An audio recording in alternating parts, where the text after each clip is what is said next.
Good afternoon. And today I'm going to be reading from Dr. King's speech, The Drum Major Instinct.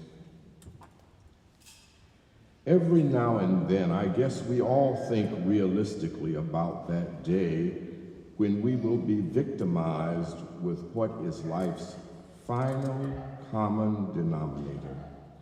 That's something we call death.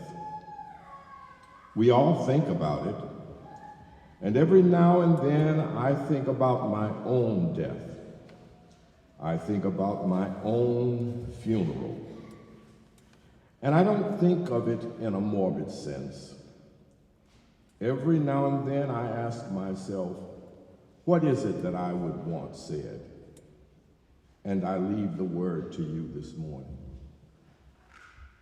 If any of you are around when I have to meet my day, I don't want a long funeral.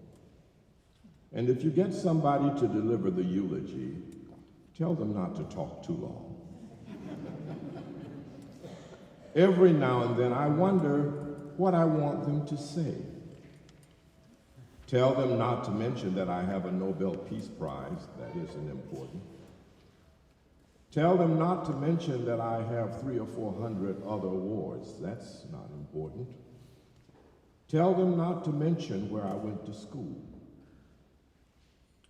I'd like somebody to mention that day that Martin Luther King Jr. tried to give his life serving others. I'd like for somebody to say that day that Martin Luther King Jr. tried to love somebody.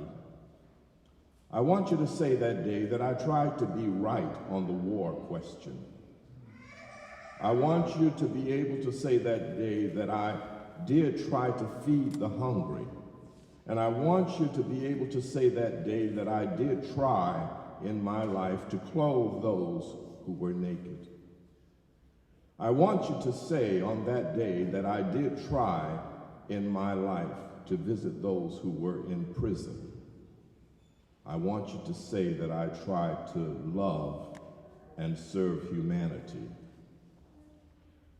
Yes, if you want to say that I was a drum major, say that I was a drum major for justice. Say that I was a drum major for peace. I was a drum major for righteousness. And all of the other shallow things will not matter.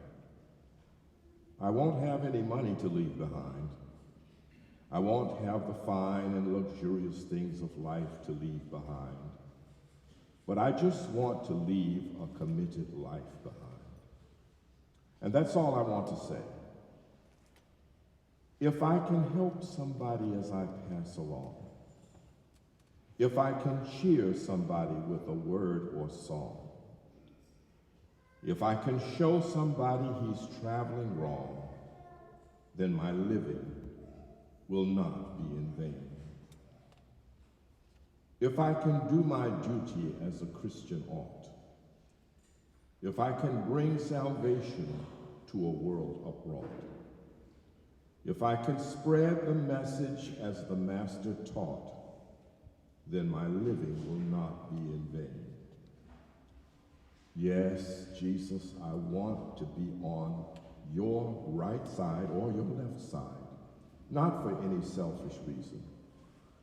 I want to be on your right or best side, not in terms of some political kingdom or ambition, but I just want to be there in love and in justice and in truth and in commitment to others so that we can make of this old world a new world.